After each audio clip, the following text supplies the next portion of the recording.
Between the Slicks with yours truly, the Monday Morning Racer, is live right now. And thank you for each and every one of you already tuned in. Hey, hit the like button for me. Hit the share button. I'm about to try to share it myself to several places. And let's keep it rolling on the drag racing discussion. Hey, what do you want to talk about tonight? I've got some things I want to talk about for sure, but what do you want to talk about? Chime in. And later on, we have got a very special guest, Stevie Ray. Yes, you heard right. You know, Booker T, Stevie Ray, Harlem Heat, WCW. He is on tonight. He was hanging out with Cruz Petragon at Houston Raceway Park for the last NHRA national event. And folks, apparently he is a huge drag racing fan. So take it from me as a individual that loved wrestling back in the day, especially the Harlem Heat duo versus Lex Luger and Sting. I can't wait to talk to him and get some perspective on the entertainment business in that world, but not only that world, but his thoughts on the world of drag racing, what he enjoys the most and why he likes it, how he got into it, how he became a fan, things of that nature. Looking forward to that discussion. I know each and every one of you have got to look forward to hearing from Stevie Ray as well. Let's go to the comment section. Todd Yuntz, hello, how you doing? Sam, thank you for joining in, man. I appreciate that. Outlaw Performance ENT, he says he knows it, and we may very well learn a little bit more about that later on with Stevie Ray. Stan, yes, that is one of the things that I want to talk about. I am looking forward to Pomona more than ever.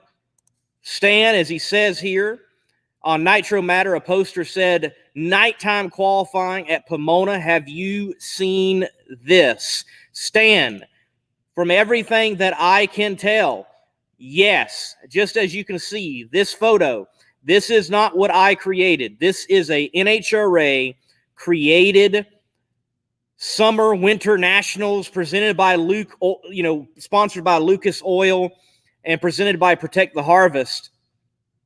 So, yes, there are going to be nighttime qualifying sessions at Pomona.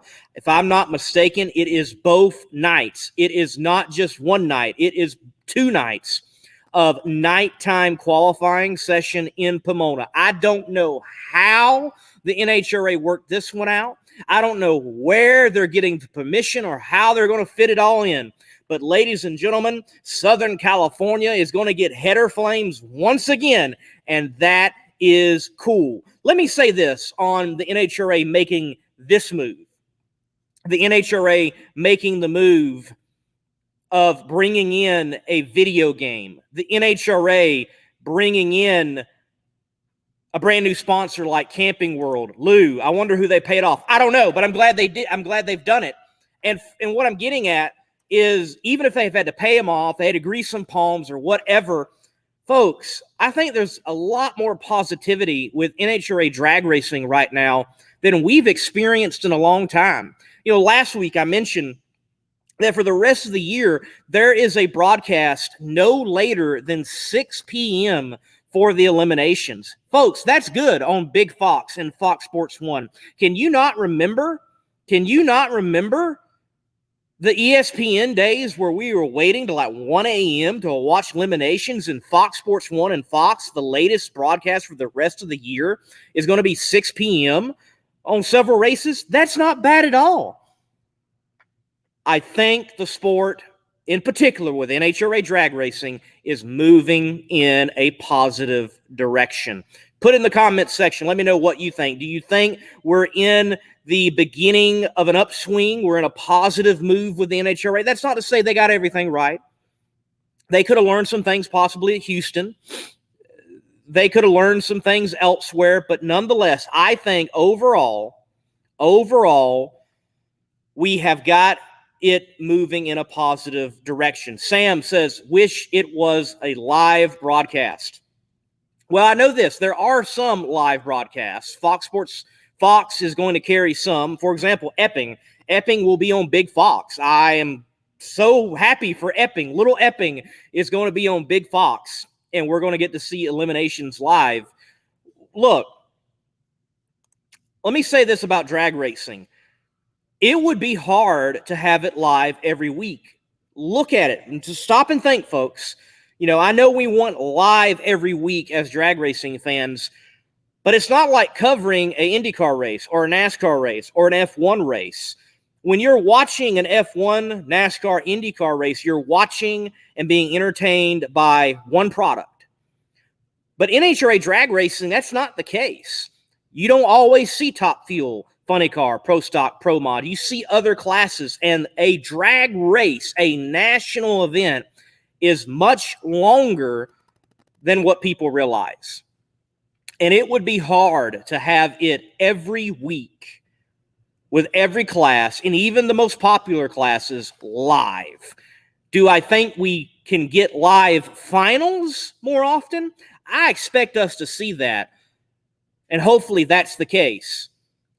But having live would be, it's not as easy as for NASCAR, IndyCar, F1, and especially for the TV platforms themselves. I mean, look how long the coverage is on the U.S. Nationals. It's going to start, if I remember correctly, on Fox Sports 1, and then it will transition over to Big Fox. I think there's a little bit of a gap where we might miss a round or two, but for the most part, it's going to be live. But it's hard to do that. It's very hard to do that. There you go, Sam. You know, you're a chaplain at the national events. It's long. It's a long day. A drag racing event is a long day for sure. Todd chimes in, show some love. Best of show at Charlotte ZMAX. Yes, Brian, your brother, he got it done. He won best of show. I don't have a picture loaded up. I need to do that. Remind me before next Thursday, Todd, and I'll put a photo up and we'll show that beautiful car. And it is a beautiful car. We'll see it hopefully this weekend at Norwalk, Ohio with the PDRA. And let me say, with mentioning the PDRA, what a great weekend ahead of the PDRA.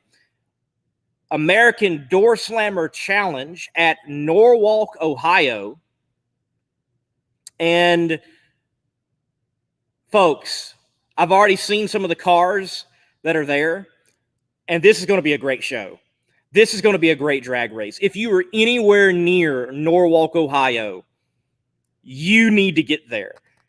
There are cars coming out of the woodwork because it's in Ohio. It's a little bit closer to the Midwest. You got some heavy hitters of the Midwest Drag Racing Series showing up for PDRA racing, and I absolutely love it. I saw a photo of Gray, Mr. Gray, and Mike Janis's car.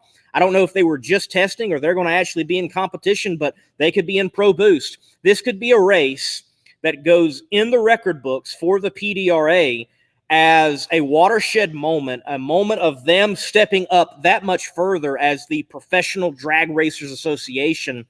And it's probably going to be a race. I'm hoping it's going to be a race that in Pro Nitrous and in Pro Boost, the points are really shook up.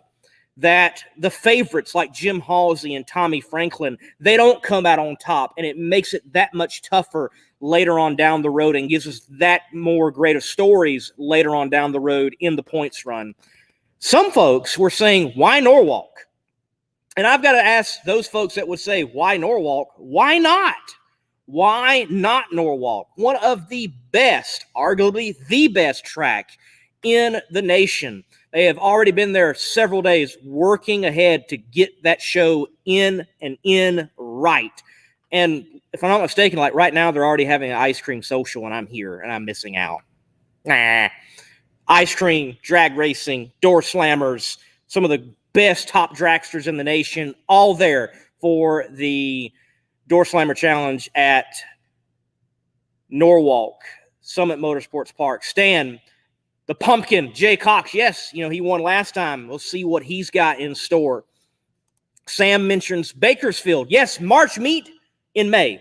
And might I say, concerning March meet, since they had to move it, I think they picked the right weekend. Memorial Day weekend is known for great racing, but not really in the world of drag racing. Monaco, F1, IndyCar with the Indianapolis 500, NASCAR with the 600-miler at Charlotte Motor Speedway, but not really anything from the drag racing world. Well, I think if there was going to be an event that gets put on Memorial Day weekend and it's drag racing, March Meet is a good event for hopefully just a one-off, and it gets moved back and its tradition continues, but good weekend to put it on, and it's worth it, definitely. Yes, weather does look horrible for PDRA, but remember, PDRA runs on Saturday. They've already got their rain date built in, and that crew, the PDRA crew, has dealt with challenges, plenty of challenges concerning weather. Todd, you sent a picture. I can't get to it right now because I'm in the show. Next week. Remind me next week. We will definitely show that. Pat chimes in. He says, I'm dating myself, but back in the old days, ESPN had it going on with delayed coverage. Yes, they did. And, Fox, I think Fox has given us a far better product than what we had with ESPN. Is it TNN level? I don't think so. But we're getting there. And I can tell you from the people that work at Fox that I interact with, they want it better. They want it better for us as fans. I believe it's going to get there. Sam, he chimes in. I definitely think NHRA is in an upswing. Many big Fox broadcasts, new video game, and many new young drivers. Can't wait to see what's ahead. Sam, I think you've got a good grasp on the pulse of the NHRA right now, and you added in many new young drivers. I just read an article on a young funny car driver that I interviewed at Las Vegas. You can see that on the Facebook page, that interview with Bobby Bodie. Young funny car driver coming in the ranks. Krista Baldwin, young top fuel driver coming into the ranks. You've got all the youth that is in pro stock right now. We're already seeing the next generation. We're already seeing the next people that are going to carry the baton of NHRA drag racing into the future. And it's cool to see them performing right before our very eyes. And Lou chimes in, says that he agrees Fox is doing a better job. Well, we're still waiting for Mr. Stevie Ray to come in studio. We'll have him on as our guest later on. Many people have asked concerning the PDRA that a star in the PDRA is missing. If you've noticed, John Strickland is not in the Pro Boost Pro Modified for Galop Motorsports. He won last year and the championship in Pro Boost, and now Kevin Rivenbark is in John Strickland's car. A lot of asked, what happened? A lot of asked, what's going on? Well, I was able to bump into John at a recent event, and let me show you what John has been doing and will be doing with the rest of his career after he got his championship. And it's not to say that John isn't going to step back into pro mod anytime soon, but with everything going on, because you got to remember, him and his wife, Dana, they are operational managers, if you will, of Galop Motorsports Park. They're very busy with that. They run a successful motorsports park. But, yeah, he's got another motorsports career, and he's pretty well known in it. Let's talk about it after the clip. Supercar tractor years ago and graduated here. High horsepower, 5,500 I should say horsepower. Super stock tractors. Come on, fans, let's get behind him. John Strickland, North Carolina.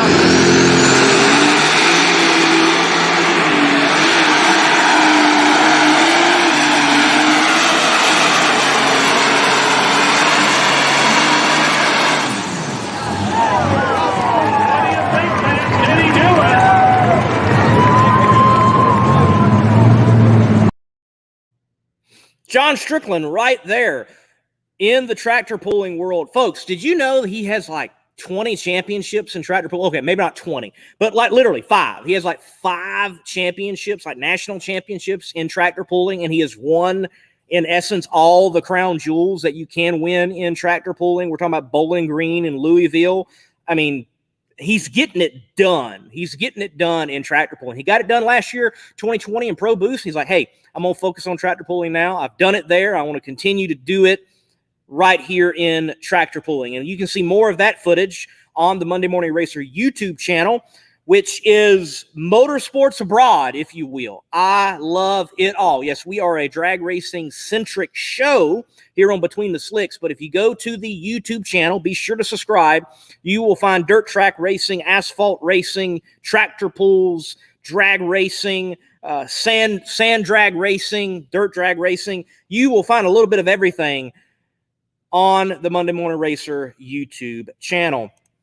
Stan, you make a very good point, and that's something that if I do not see Chris Rini this weekend, I definitely want to do some investigating and try to figure out where Mr. Rini has gone and what he is doing and why he's not in PDRA competition. And concerning PDRA competition, remember, Lizzie Musey makes a return, not in their car, if you will, but their motor, their performance. They will be out there, and we'll see what she is able to do and if she's able to shake things up in Pro Nitrous. Yes, he has been out there.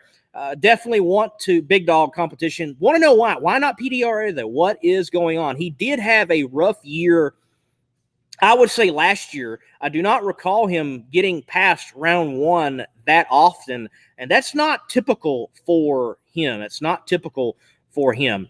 So, folks, we've got a great weekend of drag racing ahead of us. The PDRA there in Norwalk, Ohio.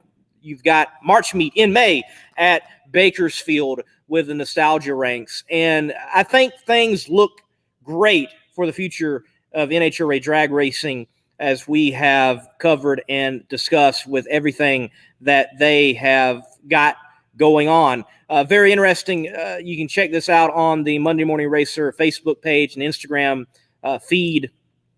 Guys, I go to get the rental car today and to make the trip up to Norwalk, and the Enterprise in Roxborough, North Carolina, you never know what you're going to get. I have been made 16 hours late with this Enterprise in Roxborough, North Carolina, because my reservation, well, they didn't have a car for me.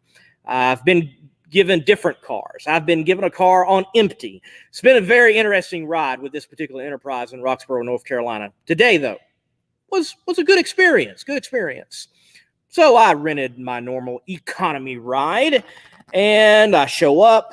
The gentleman attending to me says, well, is a sports car okay? Because we don't have anything else. And I said, well, sure, if it's the same price. He's like, same price. Great. So I've got myself like a 19 or 18 Camaro convertible to cruise up and down the road to Norwalk, Ohio to cover the PDRA action. Looking forward to that. I'm hoping Tyler Crossnow, director over there, will let me take a hit or two down the strip. I hope that's the case. Maybe I can even enter it in the Edelbrock bracket bash there at the PDRA. We'll see what happens. I would love to be able to do that. I got to do something like that. I'm itching to get back in competition myself and not just keep living off the junior dragster days. Folks, it is that time. We're going to take a quick break, and right after the quick break, we're going to bring on our guest, Mr. Stevie Ray.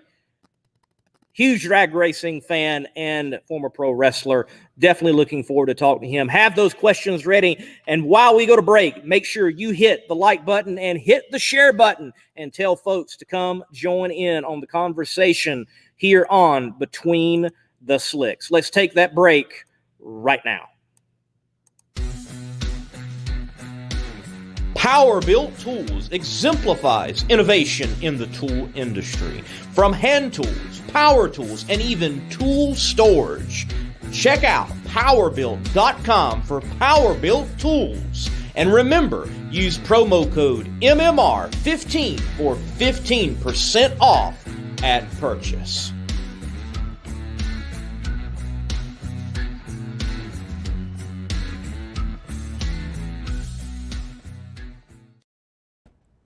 Mr. Stevie Ray, how you doing tonight? What's up, brother? Man, good to have you on the show. Thank you for your time. And look, before we go any further, man, go ahead and plug yourself, because I didn't realize you've got the Stevie Ray TV going on. And where can everyone follow you? Go ahead, man. Hey, man, they can follow me on www.patreon / Stevie Ray TV. They can also follow me on Twitch, Stevie Ray TV. They can also follow me on YouTube, Stevie Ray TV. And yeah, we're doing some good things on there. I got some good tiers for people to get a hold of and be a part of, things of that nature. So, and we're doing a new show. I was doing a new show for my YouTube channel called Where's Stevie Ray, where I'm going to be vlogging and showing people things that I like to do and taking the fans along with me. Sounds good, man. Well, look, Lou, one of the regular viewers here, says, welcome. Again, welcome. Great to have you on the show. Look, with what you're doing, you know, there seems here recently in the wrestling world to be a big nostalgia trip. I know for me, as a kid, I was a huge wrestling fan. As a teenager, I was a wrestling fan. And now as an adult, I find myself not really watching it, but I love hearing the stories, and you're getting some of those. So what do you think has been this turn of everybody diving back into old stuff in wrestling and trying to get the behind-the-scenes tale of what happened? You know, that's kind of funny, man, because I guess it's like that in every genre of entertainment, you know, whether it be basketball, football, baseball, different things like acting, so forth. I mean, even auto racing, man. I was enjoying some things one night that I ran across, and I think it was Bobby Yonser and some of those guys from IndyCar talking about some of the old times. So I think that's just what's up right now with all this different media outlets that we have right now, and people can tell these stories without, you know, having to go pay to come in some building and guys sitting on a podium and doing this, that, and the other. And I think that's just the wave of the future, and I don't think it's just pro wrestling. I think it's everything. Yeah, we're definitely in a great time to be able to do exactly what we're doing. You know, I think even just 3 years ago, we wouldn't be having this conversation as easily as we're having it, and it has opened up so many channels for communication and people to learn new and different stories that may not have ever come to the light of day. So look, with you being in the industry for so long, so many years ago, what is a story from a colleague that has come out that you were like, wow, I had forgot about that, or you didn't know and it shocked you from the industry of wrestling entertainment? Basically nothing. Nothing really, because I'm going to be straight up and honest with you. I've really never cared about anyone's life. And I know that might sound disgruntled, but stuff like that. But I really don't. I really never looked at professional, by the fact that I'm a professional wrestler. I really got into other people's lives behind their lives, because we all have them. So I really never cared about things like that. I'm kind of one of those guys that never brought professional wrestling home with me. I never liked talking about professional wrestling when I'm not wrestling. I like to talk about race cars. I like to talk about motorcycles. I like to talk about everything. I like to talk politics. I like to read a lot of history, things of that nature. So I'm one of those guys that professional wrestling was kind of like my job, but it never identified me. Interesting. Well, that's, you know, it's fascinating you say that, because it seems like some guys get so absorbed into it. Like you can't even tell the line of the kayfabe part to the real person. Like they get fully involved in it. And that's true, because so many people, you know, I already had a decent life before I ever got into the professional wrestling business. So I was just starting a new company that me and one of my fellow contemporaries, Ahmed Johnson, we had just started a security company, and it was growing and doing pretty good. So I was already had a decent gig before professional wrestling really took off for me. So I always looked at it as a business instead of, you know, wanting to be a celebrity and this, that, and the other. I just wanted to excel in wrestling because I really loved it. But it was always like a business thing for me. It never was about who knew me. I mean, for years, I'm going to be honest with you, for years I was out there on the circuit doing what me and my brother were doing, so on and so forth. And I didn't even realize how popular we were. I didn't even know. Well, y'all definitely were popular. I know me. So WCW came to Anderson, South Carolina, Anderson Civic Center 2 times that I recall for a Tuesday night taping of the Saturday night show. Yeah. And I was. Is that where you from? Yes, I grew up in Anderson, South Carolina. Yes. Oh, okay. Yep. So I remember going, and I didn't know who was going to be on the card that night, but I got to see you and your brother face Lex Luger and Sting in tag team, and man, back in the day, that was it. You couldn't get nothing better than that. So at one time, you guys were the top guys. There was no other better tag team show out there. What was it like being at the pinnacle in wrestling entertainment? Oh, God. Now, hey, man, I'm going to be honest with you. It's good. There's a lot of good to it, and there's a lot of things that, not so good. But good, when I say not so good, I'm not saying that in a bad way. When you are at the top of the totem pole, as if you will, you're on every show. Me and my brother hardly got in for like 2.5 years. Me and my brother hardly ever got a day off. I mean, 1 year, me and my brother worked 326 days in 1 year. And some of those days, you got to realize they're traveling days and stuff like that. And then you got the days where you got to go out and do PR and things like that. So it was like, goodness. We didn't realize, we were working a whole lot, man. So it wasn't nothing to work an average of 287 days a year when you're at the pinnacle of the business. So it's good, but then you don't see home very much. For about 3 years there, me and my brother didn't see home very much. Definitely so. All right. We talked about wrestling. Let's put that on the shelf because I was surprised.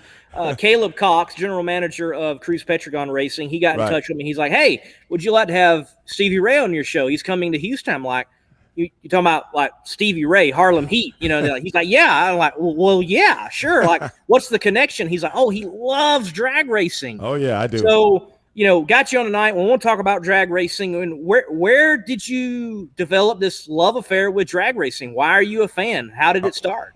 I'm gonna be honest with you. I've been a fan of race cars since I was a little bitty boy, a little bitty kid. So it's not just drag racing. All racing. Racing, I would say auto racing and football and boxing are my 3 favorite things to watch in my spare time. Boxing, auto racing, and football. So, and I'm kind of guy, when I was a kid, I would go to the library and read about auto racing and read about football and read about anything I was kind of interested in. Professional wrestling was on television, but that's something, when I was a kid, professional wrestling really wasn't something you could ever dream about being. But you could always dream about being an athlete, and I could always dream about being a race driver, even though I grew too big to be one. But I did a little bracket racing back in the day with some of my hot rods. But and riding racing motorcycles and trying to learn about things. That's really been my love to this day. All right, man. Look, you said some bracket racing with the hot rods. So where was it and what were those hot rods? Oh, I raced right here, man. I had a 1979 Camaro Z28 with a big block in it, man, and had the roll cage in it and stuff. I did okay when I had time to do it, but it's something I love to do. And did a lot of street racing, of course. I did a lot of that. But, hey, man, I've been a gearhead my whole life, man. So were there ever any times, you're out on the road and doing the wrestling thing, you're like, oh, man, if we can just get out a lityou bit earlier, we can get to this local track and catch some racing action or, any stories like that? Yeah, actually, me and Lee Beard are very good friends. You know him, right? Yes, sir, yes. Yeah, Hall of Fame crew chief Lee Beard. Me and Lee met back in 1996. And, man, I've gone to so many races when I wasn't working. Like one time I was working in Wisconsin. I can't remember what town it was. And when I got through, I got my rental car and I drove to it was out. It's in Minnesota, Brainerd. Yes, sir, Brainerd. Yeah, I drove to Brainerd, and I pull up, and I'm like, man, this little bitty town, man. I thought, you know what I'm saying? I thought this was, a town. It's like the only thing in the town was a drag strip. And I think I parked under some trees, and he was working for Kenny Bernstein then, and I don't know if I had a pass. I can't remember. I remember going in and going to where the team was and stuff like that. But the thing was, I really kind of felt awkward because so many of the wrestlers come from the Minnesota area. So they're very wrestling savvy. And so many people knew who I was. And they come up and go, Steve, you're going to get an autograph and stuff like that. And I'm sitting in Kenny Bernstein's area. And I'm like, man, I'm taken away from my dog. And I don't know how to say no to these fans. So that was kind of awkward, man, because I really didn't realize what I was doing that day. That was kind of crazy, but I didn't mean no harm. Hey, Kenny's probably like, yeah, go ahead, take him.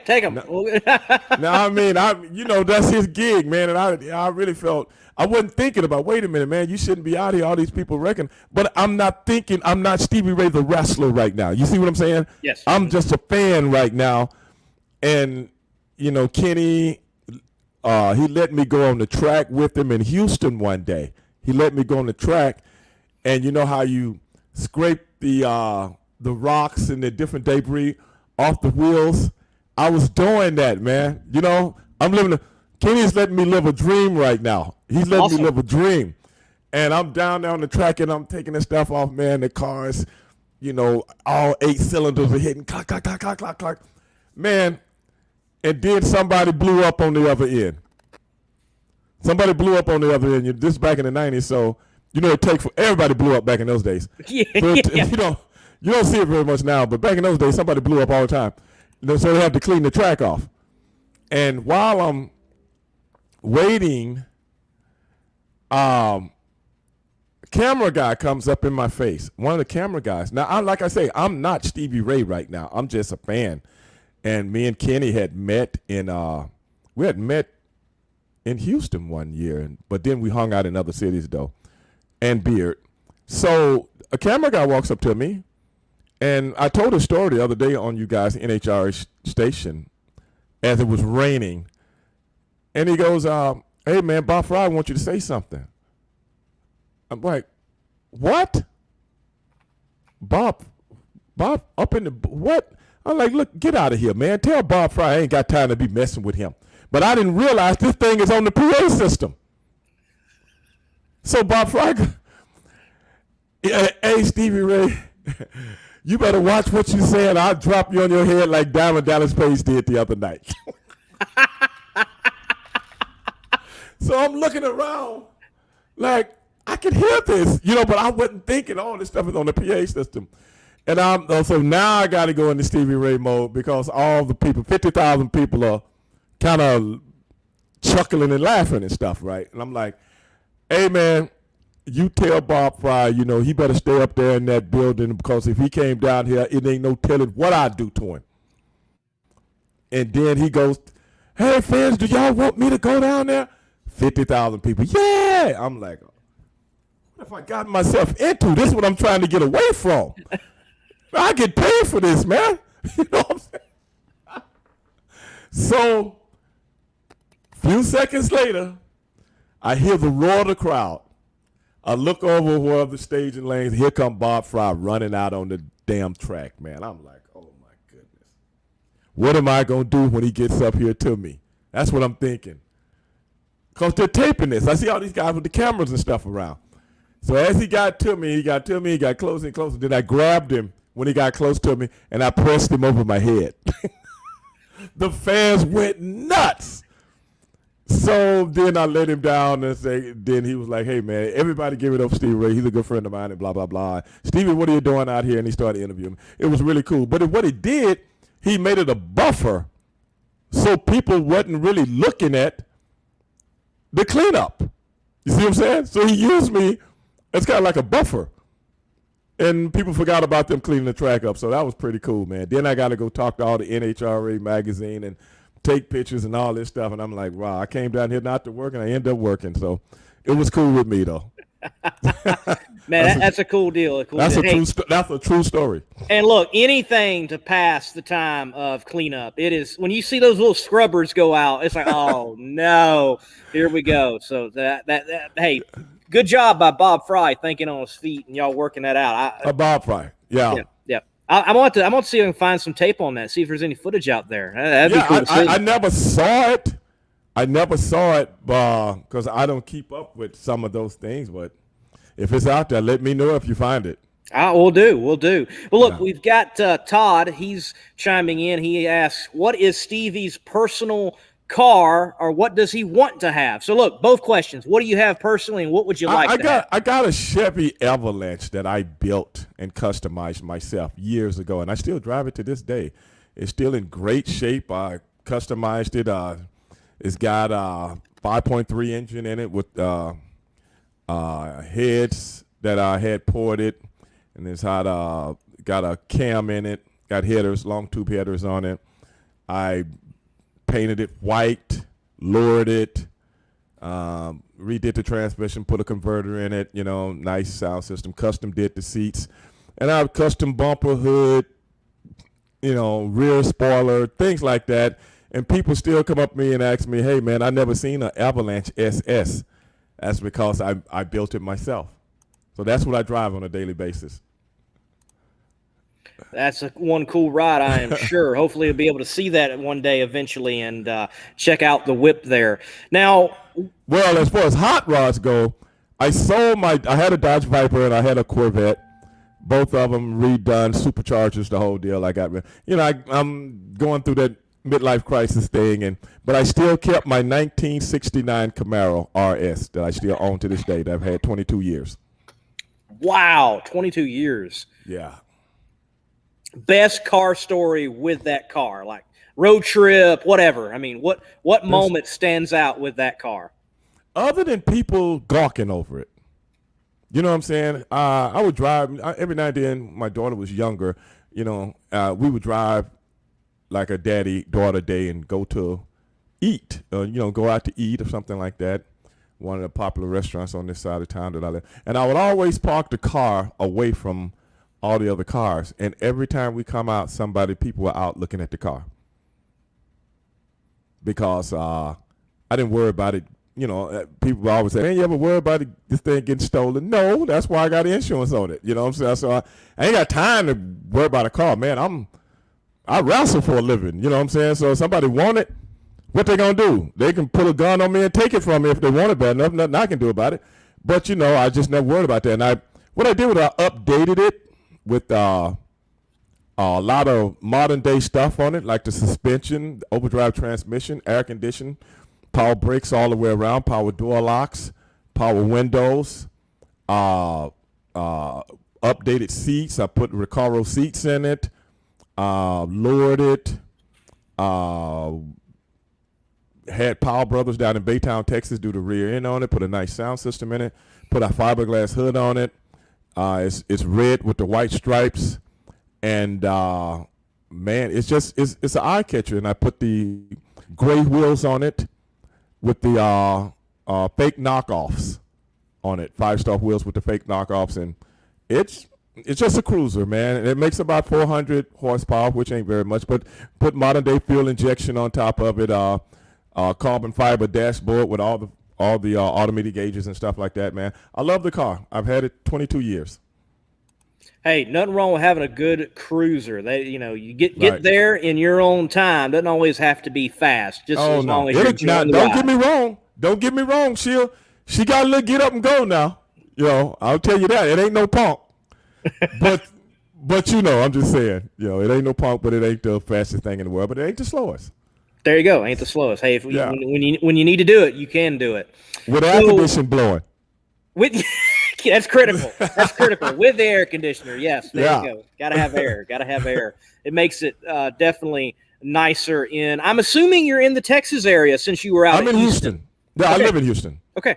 I live in Houston. And I was telling those guys this weekend, they was asking me, how long you been coming down here? And I said, 1988, the first time NHRA came to the new track in Baytown, And I still remember top fuel was Eddie Hill won with a 493, 1988. Yes, Eddie had an impressive 1988 season, and when they got around the Texas, Houston, and Enos, man, he showed out, dropped some records, mile per hour ET. It was a spectacular year for NHRA drag racing for sure.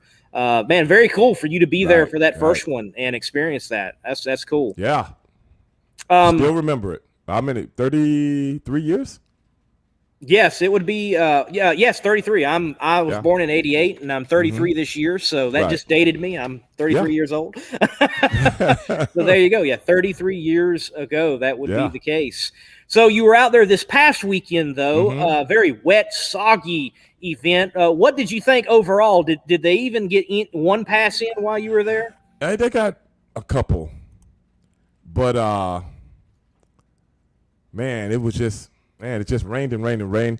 I was actually out trying to tape a lot of stuff for my new show, Where's Stevie Ray, and to show people, and my buddy Cruz Petragon and Caleb, took care of me that weekend. And, hey, I did what I could do, but, man, it was just so much rain. I didn't get a lot of footage, and I'm going to have to, once we edit it all up, I'm kind of have to apologize to fans for that. But, hey, man, it's the beginning, and I'm really enjoying it. It's giving me a chance to do some of the things I've always wanted to do, which is chronicle things. So people always ask me, hey, Stevie Ray, what do you do?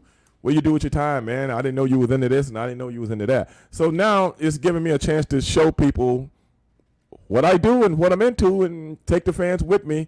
I wish I could have got a little bit more footage, but, it is what it is, and I'll see them at the next one whenever I get time to go to another one. Yeah, it's interesting how folks get locked in or pigeonholed into a particular cast or trade or activity. We had one fan comment that's like, wow, I wouldn't have known he was a racing fan. Or a lot of folks think of me as just a drag racing guy. And I myself, I love it all, man. I go film tractor pulls. That's what I was doing last week to, NHRA drag racing. So it's interesting how you can get locked in, and it's always great to be able to show, especially with your fans, hey, Stevie Ray's way more than Harlem Heat and way more than wrestling. It's, I'm a human being. Yeah. Well, a lot of times people, like you say, pigeonhole you, especially in African Americans. And let's not just lie about that. I'm an African American, but I'm a big, giant African American when you're around racing people, it's like, well, he just here because somebody invited him out or something like that, this, that, and the other. But they don't know. I'm a real fan. Like I don't know if you remember, WCW used to have a couple of NASCARs. Do you remember that? I do. I remember. Yes. Yeah, they had a Busch car and they had a Cup car. Yep. Well, and Steve Grissom used to drive for our. I don't know if he drove both cars. Well, he might have started out driving both cars, but the first time, our first outing was the Daytona 500. And I was just telling somebody this story, and they said they were going to try to go look it up. It was me and my brother. The tag team match that you said you saw? Yes.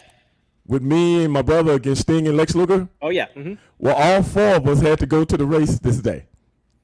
The four guys that you seen fighting each other, right? Yes, right. So we have to go to the races, and we met our driver, and we met the crew and stuff like that. So when they started talking to us, well, my brother and Sting and Lex, they don't know very much about racing, if anything. Well, when I start talking to the crew people and asking them questions about the car, the business, NASCAR, this, that, and the other, well, they couldn't believe it.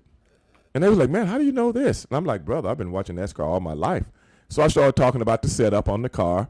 I started talking about camber. I started talking about, balance, aerodynamics, things of that nature. What kind of motor do you guys use? What kind of heads? I mean, what's the CCs and this, that, and the other? Engine talk. And they couldn't believe it. So we go to Steve Grissom. Really nice guy, but he's very quiet. So me and my brother, they taping all this stuff up. Their magazines, our magazines, you know how this stuff go, PR stuff. So me and my brother go into Harlem Heat mode. And Steve Grissom is standing in between my brother and I. And they go, go and they start the taping and stuff like that, and we go straight into Steve Grissom, Daytona 300, blah, blah, blah. And I'm telling you right now, you're going to eat them like collard greens today. Steve, you tell him what's going on. And then he got to kind of like wake up a little bit like, yeah, that's right, guys, blah, blah, blah, you know what I'm saying? So we really pumped him up, man. And all the crew guys were saying, man, we never seen him like this before. Then we go by the car. He's in the car. Then we go by the car. The cameras come on. Come on, baby. We know you can do it. We know you can do it. Blah, blah, blah. Steve Grissom today. Blah, blah, blah. You do it, baby. Harlem Heat style. All this other crazy stuff. And lo and behold, we're in the pits. They let us put the deal out where your number is when you have to stop, on the pole. They let us do that a couple of times. And I'm really into the race. I'm really watching the race. Everybody else is like ready to leave, man. I'm into the race. Slowly but surely, Steve comes to the front, and he wins the race. He wins the race. My first NASCAR race I ever been to. This car has WCW on it, the company which I work for. I've been pumping this guy up, me and my brother, and he wins the race. That was the most exciting day. One of the most exciting days of my life, because I really felt as though something I used to dream about as a kid. I was a part of a winning race car on a NASCAR track. And I don't know, I've only told the story like once. Man, that's cool. No, I'm telling you, people ask me about all the belts and titles and all that stuff.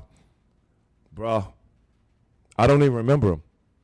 But if you ask me about that day with Steve Grissom, I remember it like it was yesterday. I still got pictures of me, him, and my brother in my house. There you go. Man, that's a cool story right there. Yeah, it's when you're part of a team in motorsports and they get that win, there is something special about it. There's something special about it. So we picked him up, right? And they took a picture and they had it on USA Today. I'm in the picture. Man. For NASCAR. Huge. Oh, brother, I'm getting goosebumps right now talking about this. People don't really understand how much I loved racing as a kid, and professional wrestling gave me a chance to kind of live out one of my dreams, man. Awesome, man. There you go. Well, look, being at the race last weekend, talking about, going into Stevie mode, if you will, my co-host on Competition Plus Power Hour, Sam Smith, he got an interview with you. Right. And apparently everybody was saying afterward, he knows. So what do you know after that interview? What was up with that? I was talking about Cruz. Oh, boy. I was talking about Cruz. He knows. He knows. He knows. Cruz knows. Everybody knows. A lot of the stuff is organic, when you go into your character. Yes. A lot of it's organic. It just comes off the top of my head. Yeah. And I think I said something like, if I get my boy Big Tuna right now, Big Tuna could have modified his car and put me in it. I'm telling you right now, I eat this whole field like collard greens. Cruz Petro going to be out of a job. He knows it. So that's what it was. Well, apparently that set the tone for the whole weekend, and everybody, they loved it. As Caleb was chiming in, he said Stevie cut a promo in the pit. So that's what it was about. Just, me dreaming again, you know what I'm saying? I can't even fit in the car, you know what I'm saying? But it's nice to dream, man. I had a lot of dreams in my life, and a lot of them came true, bro. So, hey, that's still a dream of mine, man. Hey, look, funny car is the right place. The weight isn't as big of a deal. Big guy right over the tires. There's a funny car out there for you, man. Let's figure it out. I don't know, man, but Larry Nance, I used to go and watch Larry. Larry used to own Pro Stock Team. Mm-hmm. And another guy, matter of fact, the guy that sold me my Camaro, another basketball player, he used to own the car because I met him several times, even at the track. But he also the guy. It's a place here called Camaro Concepts, and they deal with Novas, Chevelles, Camaros. Been the guy that owns the place. You know, he's into all of that stuff, and he raced Outlaw. He used to race the Outlaw 10.5, or was it Outlaw 9.5 or Outlaw 10.5? You remember that class? Yes, 10.5. Yep. Yeah, Outlaw. He used to race that. He might still do, you know. And the other basketball player, Tom Hammonds. Do you remember him? Definitely do. Yes. Yeah, Tom Hammonds. He actually built Tom a couple of hot rods, street hot rods. And Tom was a pro stock driver that I got to meet several times too. But they're tall. They're not as big as I am, but they're tall. So if they can build one, maybe I could have drove a pro stock, you know. Never know. Could have happened. Yeah, I wish he would have, man. I would have loved it. So Caleb, general manager over there at Cruise Petragon Racing, he chimes in. He asks, best Lee Beard story. So your best Lee Beard story. I don't know if Lee want me to tell any stories about him, because if I expose him, because he's a Hall of Famer now, and from one Hall of Famer to another one, I don't know if do you think I should do this, dog? You think I should give you one? I think you should give us one. I mean, maybe not one that takes away from the status, but gives us a little insight to Lee Beard. Sure. They all take away from the status. All of them. Okay, I'll be honest with you. Me and Lee have been all over this country together. That is my brother from another, okay? I really love Lee Beard, man. I mean, I remember going to his house. This is not the story, but I'm just going to tell you how cool we are. I remember going to his house when his kids were little, okay? And one of his kids I don't remember exactly which one it was, but him and his little buddy were messing with me. And they had these little mini bike type things, you know what I'm saying? So I start chasing them. I'm racing them now. And we're racing around Lee's neighborhood. And these two little kids are on one bike, and I'm on the other bike, way too big for it, and I'm chasing them through Lee's neighborhood. Now, I'm like saying to myself, now some neighbors come out and see this big black guy chasing these two white kids. What's going on?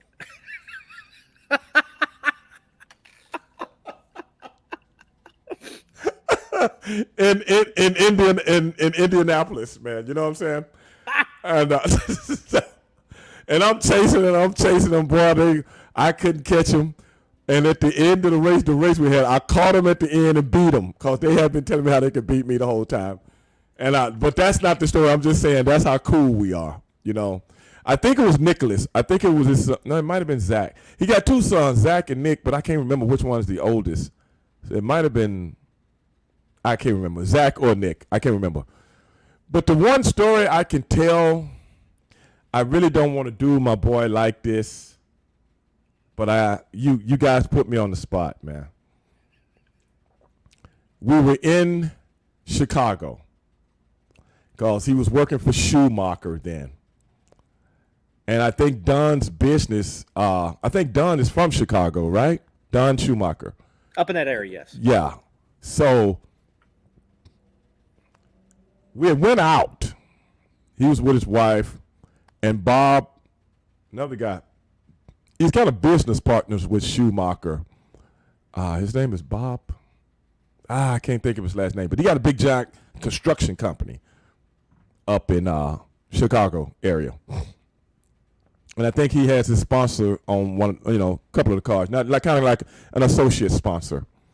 And I can't remember Bob's last name, but a really, really cool guy, man, really cool guy. So we downtown Chicago.